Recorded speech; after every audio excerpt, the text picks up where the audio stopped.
YTN 라디오 생생경제 함께하고 계시는 지금 시각 3시 33분 22초 막 지나고 있습니다. 월요일의 코너 돈 되는 경제법 시간이죠. 법무법인 이현, 정수연 변호사 화상 연결로 오늘도 만나보도록 하겠습니다. 변호사님 안녕하세요.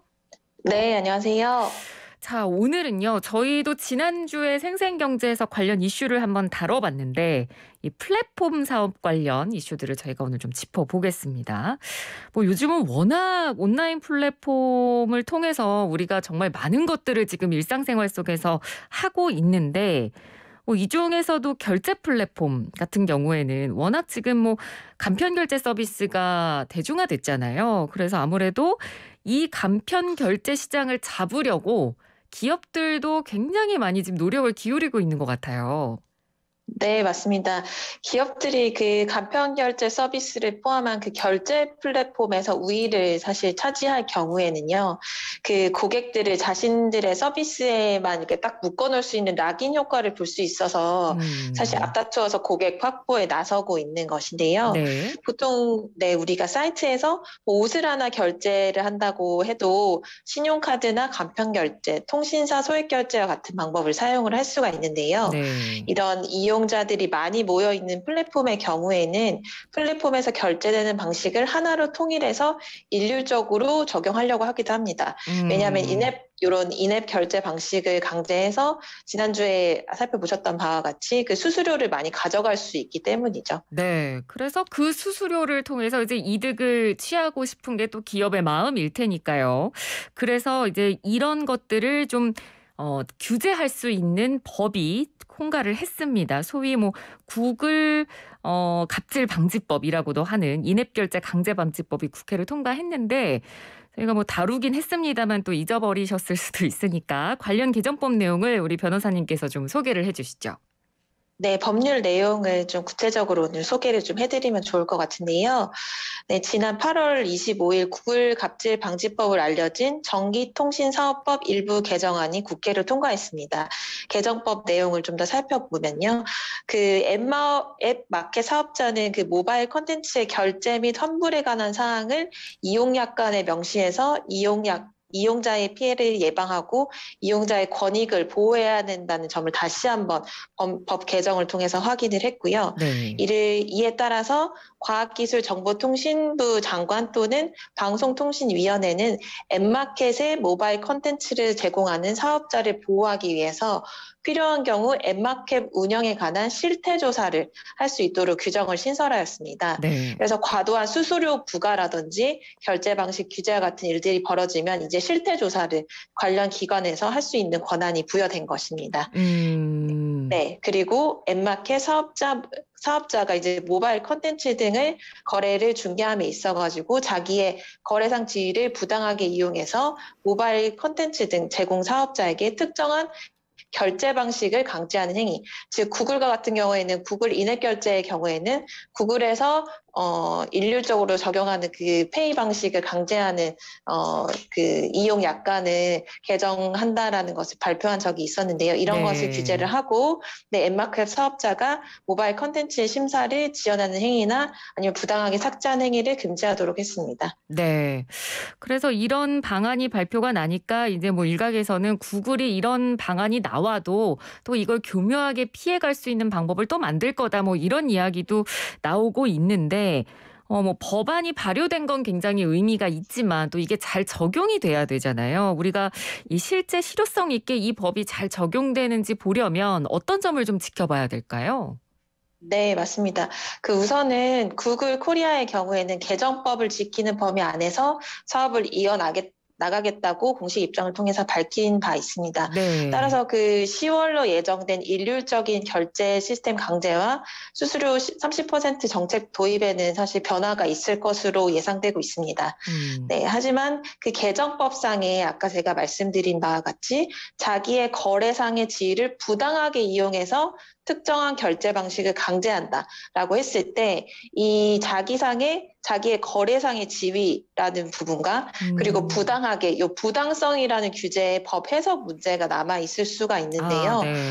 네, 보통 공정거래법상에서는 사업자와 상대방 사이에 경제력 차이, 예를 들면 이런 구글이나 애플 같은 경우에는 이런 앱스토어와 그 뭐 개발자 또는 이 앱스토어와 그 소비자 간의 그런 차이를 말씀을 드릴 수가 있겠죠. 네. 이런 그 앱스토어가 이제 우월한 지위에 있다고 저희가 보통을 판단할 수가 있으니까 이런 지위를 이용해서 자신은 뭐 과다한 수수료를 통한 수익을 얻는 부당한 이득을 얻고 상대방 즉 뭐 개발자라든지 소비자에게는 과도한 부담을 지우는 경우 이런 거래상 지위를 남용한다, 거래상 지위를 부당하게 사용한다라고 보통 판례에서는 이야기를 하고 있는데요. 네. 사실 큰 무리는 없을 것으로 보입니다만 이와 같이 이제 기존의 법 해석이 이 개정법에도 유사하게 적용될지도 한번 지켜봐야 될 것 같습니다. 네. 그러니까 이 실제로 법이 제대로 적용되는지 여부에 따라서 또 소비자들이 쓰는 콘텐츠 가격이 또 달라질 수 있으니까 이 부분은 저희가 좀 관심 있게 지켜봐야 될 것 같고요. 자, 다음은 법률 플랫폼 관련 규제 소식 한번 알아보겠습니다. 저도 이걸 뉴스를 통해서 봤는데 로톡이라고 해서 플랫폼이 새로 등장했더라고요. 이게 어떤 건가요? 네, 로톡이란 업체 한번 들어보셨을 수도 있는데요. 요새는 광고도 굉장히 많이 하시더라고요. 네. 그래서 이 업체는 그 법률 서비스를 제공하는 변호사 와 이용자들이 이제 회원 가입을 시킵니다. 그래서 네. 회원을 가입을 시켜서 이제 이용자 소비자분들은 원하는 조건, 예를 들면 뭐 부동산, 이혼 이런 조건을 입력할 경우 이런 관련된 뭐 전문 변호사라든지 아니면 경험이 많은 변호사들을 그 조건에 맞게 추천해주는 서비스를 제공을 해왔습니다. 네. 하지만 이 대한변호사협회에서는 지난 5월과 8월 그 변호사 광고에 관한 규정의 세부 규정을 전면 신설함으로써 이런 로톡 서비스를 사실상 하지 못하도록 이제 광고 규정을 개정을 했었습니다. 네. 그래서 그 주요 내용을 한번 말씀을 드리면 네. 우선은 좀 간접적인 강제일 수도 있는데요. 이런 네. 변호사들이, 그러니까 가입된 변호사들이 이런 노톡과 같이 정기적으로 돈을 받고 변호사들과 소비자를 연결하거나 아니면은 변호사를 이렇게 광고하는 행위에 참여하는 것을 아예 금지를 했는데요. 즉 로톡에 변호사들이 가입하거나 아니면 현재 가입돼 있는 변호사들이 탈퇴하지 않는 경우 징계할 수 있는 이런 간접 강제할 수 있는 규정을 또 신설을 한 것입니다. 그렇군요. 네. 근데 이 소비자의 경우에는 사실 변호사 자문을 받고 싶어도 좀 왠지 변호사 사무실까지 가는 게 제가 생각해봐도 약간 어렵게 느껴지거든요. 근데 뭐 요즘 워낙 뭐 변호사 쪽 이런 법률 자문은 아니지만 요즘은 이제 뭐 부동산 중개 같은 경우도 예전에는 오프라인이 활발했다면 요즘은 온라인이 그만큼 활발하니까 이런 변호사 쪽 플랫폼도 소비자들 입장에선 좀 매력적으로 다가오는 부분이 있는데 이런 플랫폼을 규제하는 이유가 있을까요?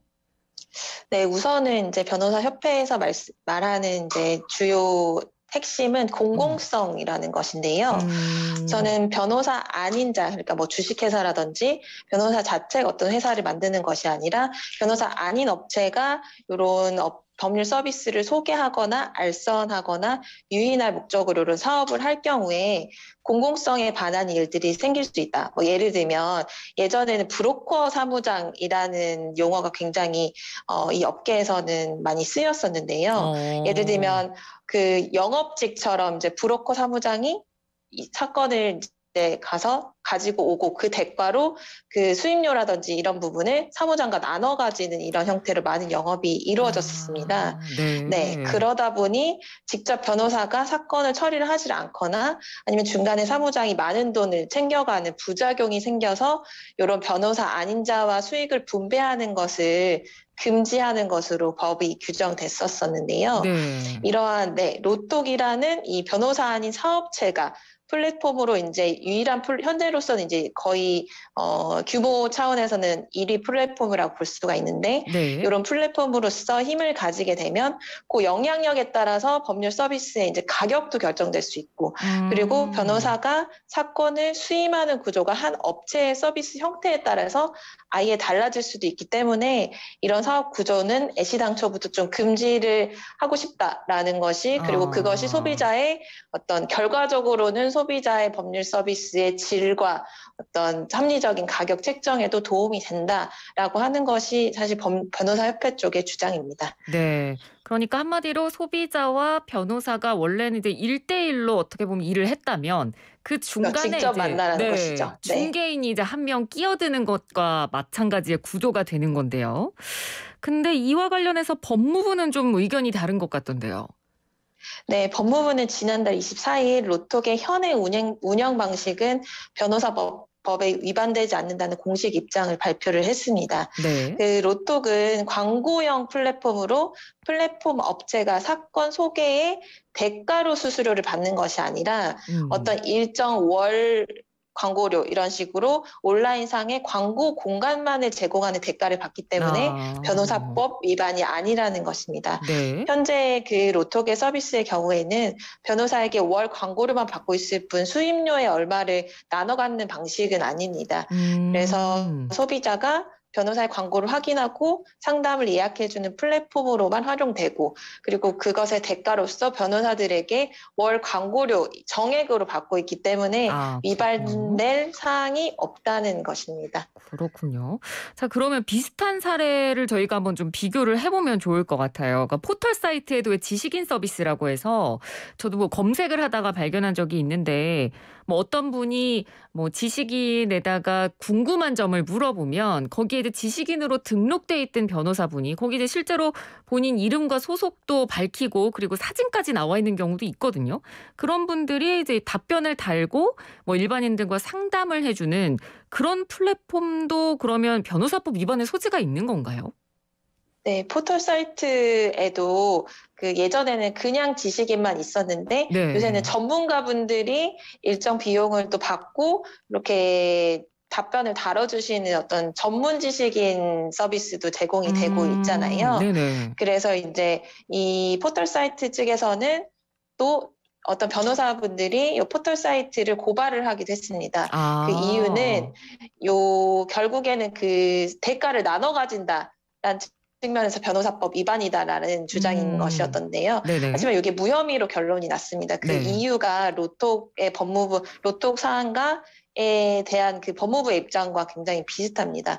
그 포털 사이트는 이제 법률 전문가와 이용자를 연결해주고 그 사용료로 5.5%의 사실 수수료를 떼갑니다. 네. 그래서 이것이 이제 변호사 아닌 사업체와 나누는 것이 변호사법 위반이냐라는 것에 대해서 요런 지식인 결제 대금에서 받는 수수료는 사실 중개해주는 대가, 이런 알선해주는 대가가 아니라 결제 대행업체에 지불되는 이 이용료, 그 이용료 상당만 내라. 결국에는 이 플랫폼을 우리가 제공을 하니 그 결제 그 대행업체 지불되는 이용료만 내라라는 측면에서 부과되는 이용료이지 이것이 뭐 중개 서비스를 포털 사이트가 변호사한테 제공하는 대가로 받는 돈이다 이런 것이 아니라는 점이 일부 이제 입증이 되어서 사실 그 포털 사이트가 뭐 불특정 다수가 참여하는 그 플랫폼에 이용자가 어떤 변호사에게 상담을 받는지 아니면 어떤 내용을 주고받는지 수임료가 결국에 수임이 되는지 안 되는지 이런 거에 전혀 관여를 하지 않기 때문에 대가성이 없다고 사실 판단이 된 것 같습니다. 그러니까 우리는 플랫폼만 제공하기 때문에 우리하고는 상관없는 일이다라는 게 사실 포털 사이트 측의 주장입니다.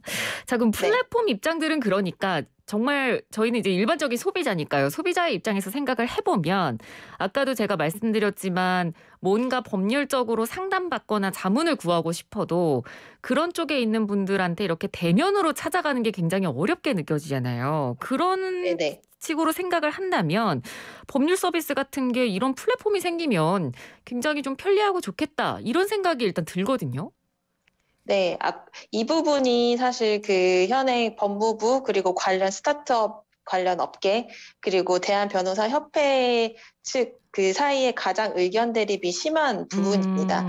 사실 현재 같은 규모라고 한다면 우리나라 법률 시장이 사실 생각보다 그렇게 크진 않거든요. 예. 그래서 이제 로톡과 같은 이런 1위 법률 플랫폼 시장이 독과점하는 형식으로 대다수의 고객이 로톡 알고리즘 통해서 예를 들면 변호사를 추천받고 뭐 수임을 결정한다라는 사업 구조가 됐을 경우에 이런 로톡에 의존해서 이제 수임을 하는 변호사들이 많아지고 네. 그에 따라서 이제 가격 결정 권한을 가질 수도 있고 그로 인해서 이제 가격과 서비스질을 뭐 낮추는 방향으로 돼서 공공성을 저해할 수도 있다는 우려가 있는 것인데요. 네. 사실 로톡의 입장 그 반대로 소비자에게 더 많은 정보를 제공하고 양질의 서비스를 제공할 수 있다라는 주장을 펼치고 있습니다. 그래서 대한변호사협회에서는 이런 사업차에서 운영하는 이런 플랫폼 말고 자신들이 주도하는 이런 공공 시스템을 구축해가지고 그러한 시스템을 통해서 이제 의뢰인분들이 변호사에 대한 정보를 얻고 법률 서비스를 이용하도록 하겠다라고 발표를 했는데 네. 결국에는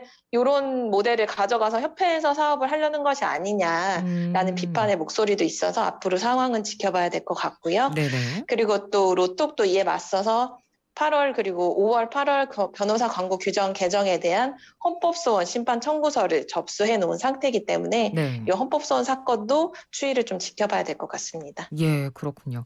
근데 비슷한 이슈가 의사업계도 있었습니다. 저도 이 광고를 본 기억이 나는데 그 성형수술 정보 뭐 병원 광고 제공하는 뭐 강남언니 라는 그 미용 의료 플랫폼을 의사협회에서 주도해서 이제 이런 플랫폼도 규제해야 된다 이런 주장이 있었거든요. 이거는 어떤 내용이었나요?